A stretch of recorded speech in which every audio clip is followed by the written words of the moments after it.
وقال الملك ائتوني به فلما جاءه الرسول قال ارجع إلى ربك فاسأله ما بال النسوة اللاتي قطعن أيديهن إن ربي بكيدهن عليم۔ بادشاہ نے کہا اسے میرے پاس لاؤ، مگر جب شاہی فرستادہ یوسف کے پاس پہنچا تو اس نے کہا اپنے رب کے پاس واپس جا اور اس سے پوچھ کہ ان عورتوں کا کیا معاملہ ہے جنہوں نے اپنے ہاتھ کاٹ لیے تھے، میرا رب تو ان کی مکاری سے واقف ہی ہے۔ جب شاہی فرستادہ یوسف کے پاس پہنچا تو اس نے کہا، یہاں سے لے کر بادشاہ کی ملاقات تک جو کچھ قرآن نے بیان کیا ہے، جو اس قصے کا ایک بڑا ہی اہم باب ہے، اس کا کوئی ذکر بائبل اور تلمود میں نہیں ہے۔ بائبل کا بیان ہے کہ بادشاہ کی طلبی پر حضرت یوسف علیہ السلام فوراً چلنے کے لیے تیار ہو گئے، حجامت بنوائی، کپڑے بدلے اور دربار میں جا حاضر ہوئے۔ تلمود اس سے بھی زیادہ گھٹیا صورت میں اس واقعے کو پیش کرتی ہے۔ اس کا بیان یہ ہے کہ بادشاہ نے اپنے کارندوں کو حکم دیا کہ یوسف کو میرے حضور پیش کرو، اور یہ بھی ہدایت کر دی کہ دیکھو ایسا کوئی کام نہ کرنا کہ لڑکا گھبرا جائے اور صحیح تعبیر نہ دے سکے۔ چنانچہ شاہی ملازموں نے یوسف علیہ السلام کو قید خانے سے نکالا، حجامت بنوائی، کپڑے بدلوائے اور دربار میں لا کر پیش کر دیا۔ بادشاہ اپنے تخت پر بیٹھا تھا، وہاں زر و جواہر کی چمک دمک اور دربار کی شان دیکھ کر یوسف علیہ السلام ہکا بکا رہ گئے اور ان کی آنکھیں خیرہ ہونے لگی۔ شاہی تخت کی 7 سیڑھیاں تھیں۔ قاعدہ یہ تھا کہ جب کوئی معزز آدمی بادشاہ سے کچھ عرض کرنا چاہتا تو وہ 6 سیڑھیاں چڑھ کر اوپر جاتا اور بادشاہ سے ہم کلام ہوتا تھا، اور جب ادنا طبقے کا کوئی آدمی شاہی مخاطبے کے لیے بلایا جاتا تو وہ نیچے کھڑا رہتا اور بادشاہ تیسری سیڑھی تک اتر کر اس سے بات کرتا۔ یوسف اس قاعدے کے مطابق نیچے کھڑا ہوا اور زمین بوس ہو کر اس نے بادشاہ کو سلامی دی، اور بادشاہ نے تیسری سیڑھی تک اتر کر اس سے گفتگو کی۔ اس تصویر میں بنی اسرائیل نے اپنے جلیل القدر پیغمبر کو جتنا گرا کر پیش کیا ہے اس کو نگاہ میں رکھیے، اور پھر دیکھیے کہ قرآن ان کے قید خانے سے نکلنے اور بادشاہ سے ملنے کا واقعہ کس شان اور کس آن بان کے ساتھ پیش کرتا ہے۔ اب یہ فیصلہ کرنا ہر صاحب نظر کا اپنا کام ہے کہ ان دونوں تصویروں میں سے کون سی تصویر پیغمبری کے مرتبے سے زیادہ مناسبت رکھتی ہے۔ علاوہ بری یہ بات بھی عقل عام کو کھٹکتی ہے کہ اگر بادشاہ کی ملاقات کے وقت تک حضرت یوسف علیہ السلام کی حیثیت اتنی ہی گری ہوئی تھی جتنی تلمود کے بیان سے معلوم ہوتی ہے، تو خواب کی تعبیر سنتے ہی یکایک ان کو تمام سلطنت کا مختار کل کیسے بنا دیا گیا؟ ایک مہذب و متمدن ملک میں اتنا بڑا مرتبہ تو آدمی کو اسی وقت ملا کرتا ہے جبکہ وہ اپنی اخلاقی اور ذہنی برتری کا سکہ لوگوں پر بٹھا چکا ہو۔ پس عقل کی روح سے بھی بائبل اور تلمود کی بنسبت قرآن ہی کا بیان زیادہ مطابق حقیقت معلوم ہوتا ہے۔ میرا رب تو ان کی مکاری سے واقف ہی ہے، یعنی جہاں تک میرے رب کا معاملہ ہے اس کو تو پہلے ہی میری بے گناہی کا حال معلوم ہے، مگر تمہارے رب کو بھی میری رہائی سے پہلے اس معاملے کی پوری طرح تحقیق کر لینی چاہیے جس کی بنا پر مجھے جیل میں ڈالا گیا تھا، کیونکہ میں کسی شبہ اور کسی بدگمانی کا داغ لیے ہوئے خلق کے سامنے نہیں آنا چاہتا۔ مجھے رہا کرنا ہے تو پہلے برسرعام یہ ثابت ہونا چاہیے کہ میں بے قصور تھا۔ اصل قصوروار تمہاری سلطنت کے کارفرما اور کارپرداز تھے جنہوں نے اپنی بیگمات کی بد اتواری کا خمیازہ میری پاک دامنی پر ڈالا۔ اس مطالبے کو حضرت یوسف علیہ السلام جن الفاظ میں پیش کرتے ہیں ان سے صاف ظاہر ہوتا ہے کہ شاہ مصر اس پورے واقعے سے پہلے ہی واقف تھا جو بیگم عزیز کی دعوت کے موقع پر پیش آیا تھا، بلکہ وہ ایسا مشہور واقعہ تھا کہ اس کی طرف صرف ایک اشارہ ہی کافی تھا۔ پھر اس مطالبے میں حضرت یوسف علیہ السلام عزیز مصر کی بیوی کو چھوڑ کر صرف ہاتھ کاٹنے والی عورتوں کے ذکر پر اکتفا فرماتے ہیں۔ یہ ان کی انتہائی شرافت نفس کا ایک اور ثبوت ہے۔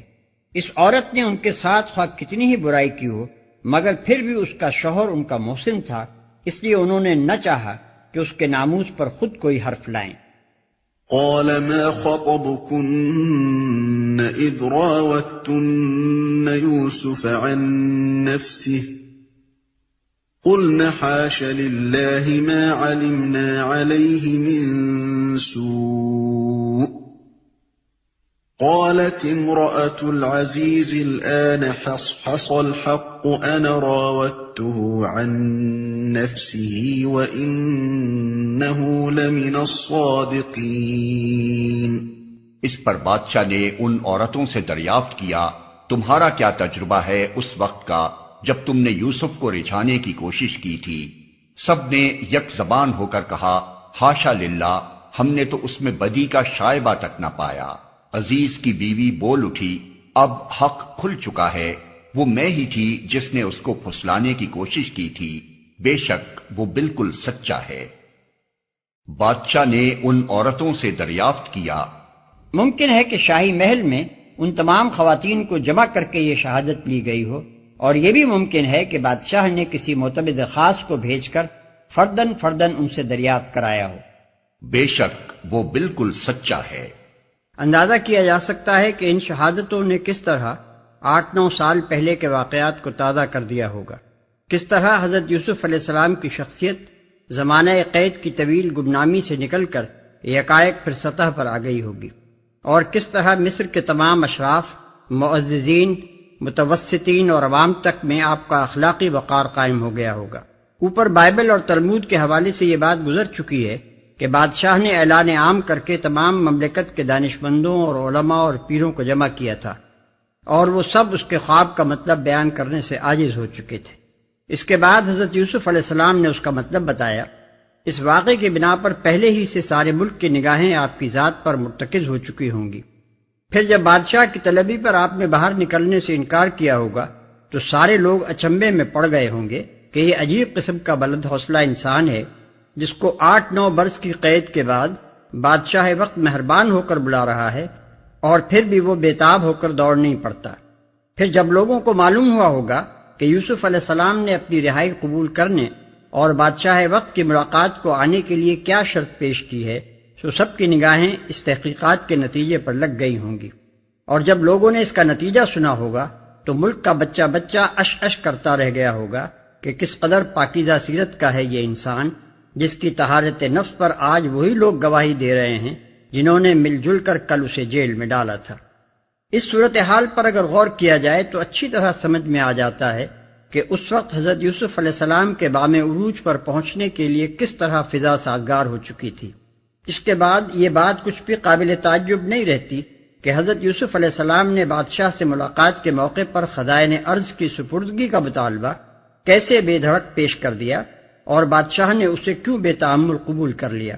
اگر بات صرف اسی قدر ہوتی کہ جیل کے قیدی نے بادشاہ کے خواب کی تعبیر بتا دی تھی تو ظاہر ہے کہ اس پر وہ زیادہ سے زیادہ کسی انعام کا اور خلاصی پا جانے کا مستحق ہو سکتا تھا۔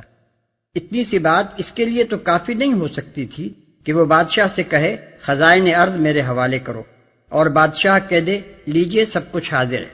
ذلك ليعلم أني لم أخنه بالغيب وأن الله لا يهدي كيد الخائنين۔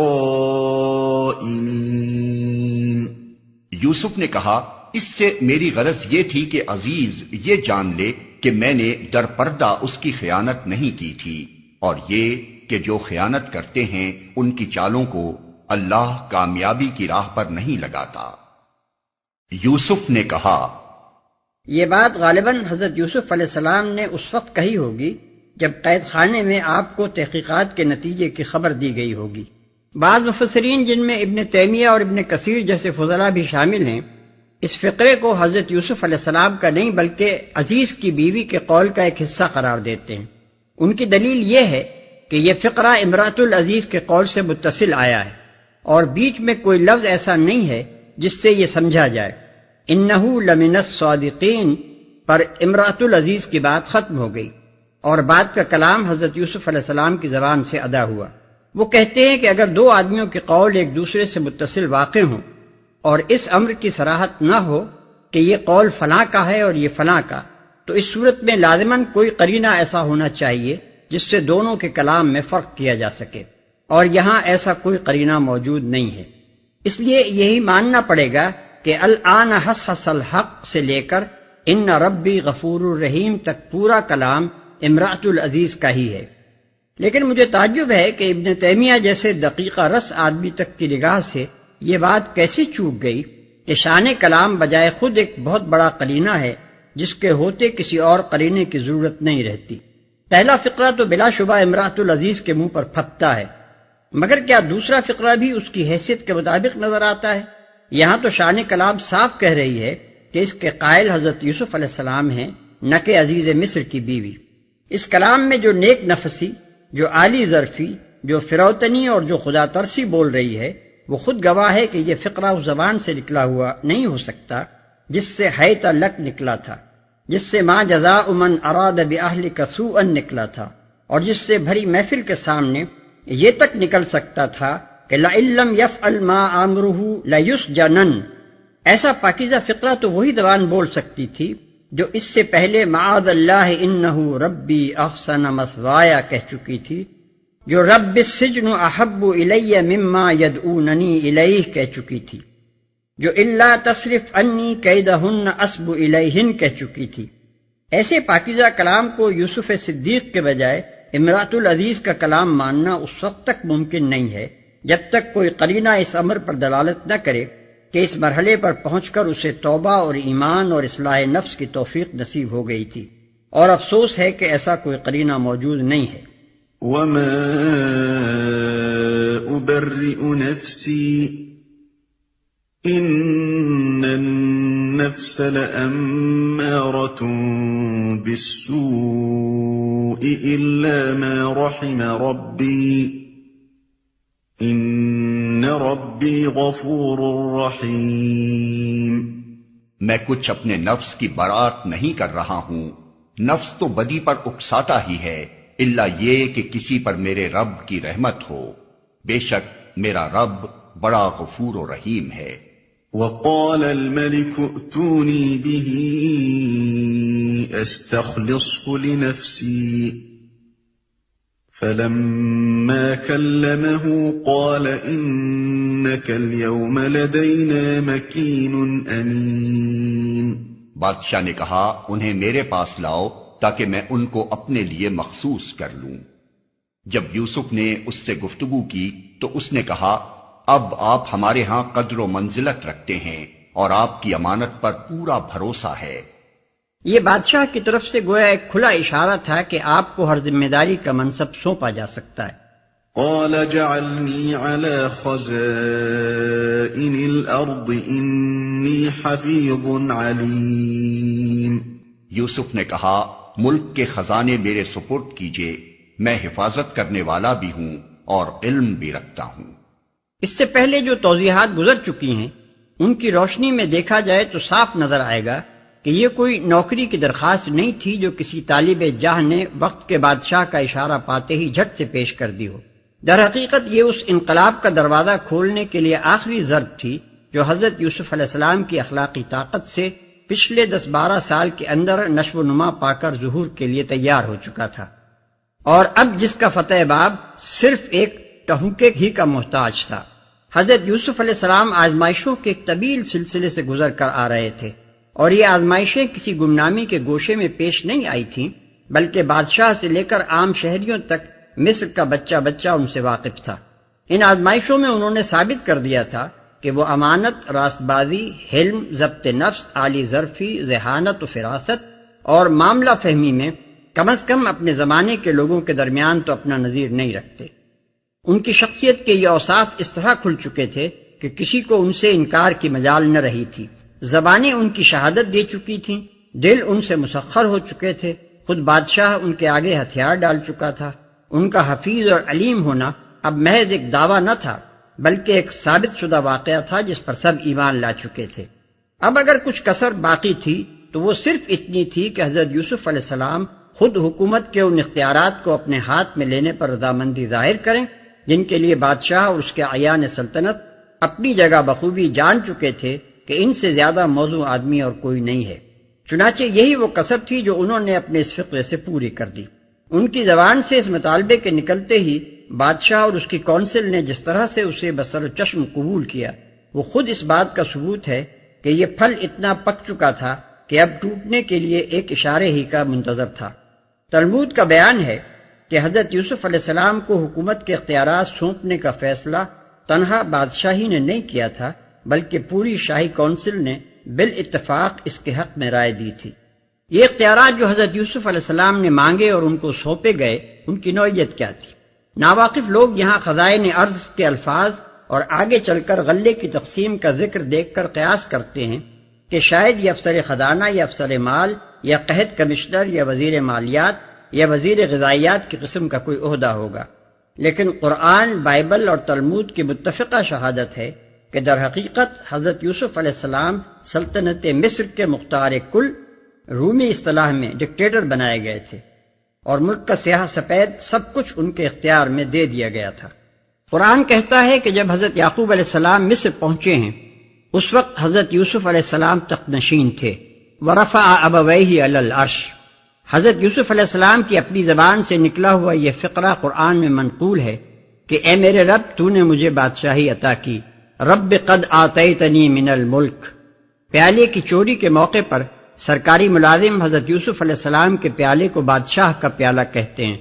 قالوا نفقد سواء الملک، اور اللہ تعالیٰ مصر پر ان کے اقتدار کی کیفیت یہ بیان فرماتا ہے کہ ساری سرزمین مصر ان کی تھی۔ یتبع منہا حیث یشاء، رہی بائبل تو وہ شہادت دیتی ہے کہ فرعون نے یوسف علیہ السلام سے کہا، سو تو میرے گھر کا مختار ہوگا اور میری ساری رعایا تیرے حکم پر چلے گی، فقط تخت کا مالک ہونے کے سبب سے میں بزرگ تر ہوں گا۔ دیکھ، میں تجھے سارے ملک مصر کا حاکم بناتا ہوں، اور تیرے حکم کے بغیر کوئی آدمی سارے ملک مصر میں اپنا ہاتھ یا پاؤں نہ ہلانے پائے گا۔ اور فرعون نے یوسف کا نام زفینات فعنی یعنی دنیا کا نجات دہندہ رکھا۔ پیدائش باب 41 آیات 39 تا 45۔ اور تلمود کہتی ہے کہ یوسف علیہ السلام کے بھائیوں نے مصر سے واپس جا کر اپنے والد سے حاکم مصر یعنی یوسف علیہ السلام کی تعریف کرتے ہوئے بیان کیا کہ اپنے ملک کے باشندوں پر اس کا اقتدار سب سے بالا ہے،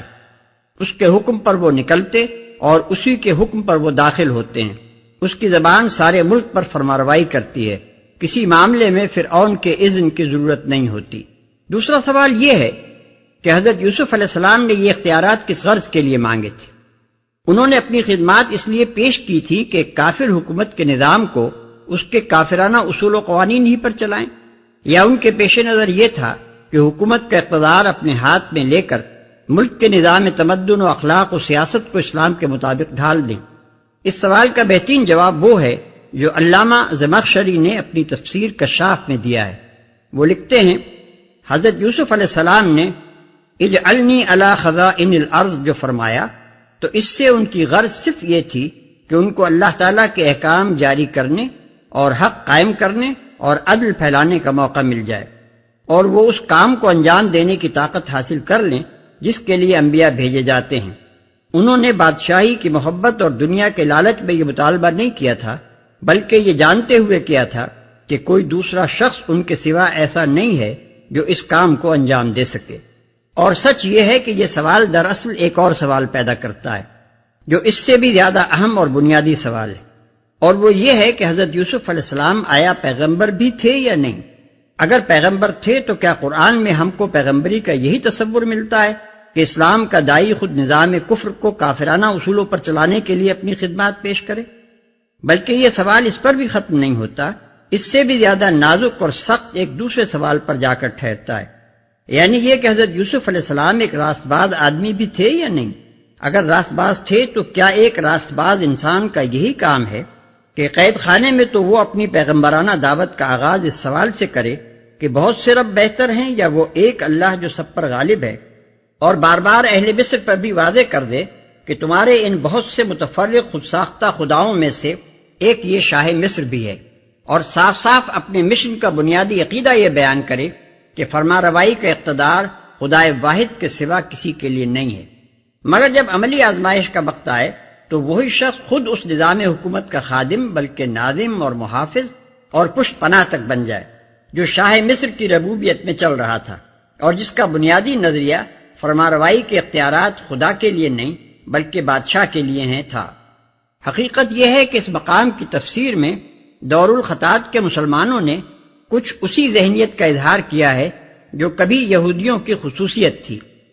یہ یہودیوں کا حال تھا کہ جب وہ ذہنی و اخلاقی پستی میں مبتلا ہوئے تو پچھلی تاریخ میں جن جن بزرگوں کی سیرتیں ان کو بلندی پر چڑھنے کا سبق دیتی تھیں،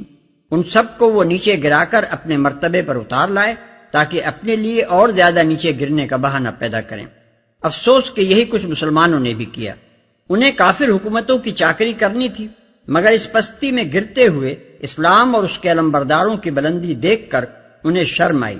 لہذا اس شرم کو مٹانے اور اپنے ضمیر کو راضی کرنے کے لیے یہ اپنے ساتھ اس جلیل القدر پیغمبر کو بھی خدمت کفر کی گہرائی میں لے گرے، جس کی زندگی دراصل انہیں یہ سبق دے رہی تھی کہ اگر کسی ملک میں ایک اور صرف ایک مرد مومن بھی خالص اسلامی اخلاق اور ایمانی فراست و حکمت کا حامل ہو تو وہ تنہا مجرد اپنے اخلاق اور اپنی حکمت کے زور سے اسلامی انقلاب برپا کر سکتا ہے،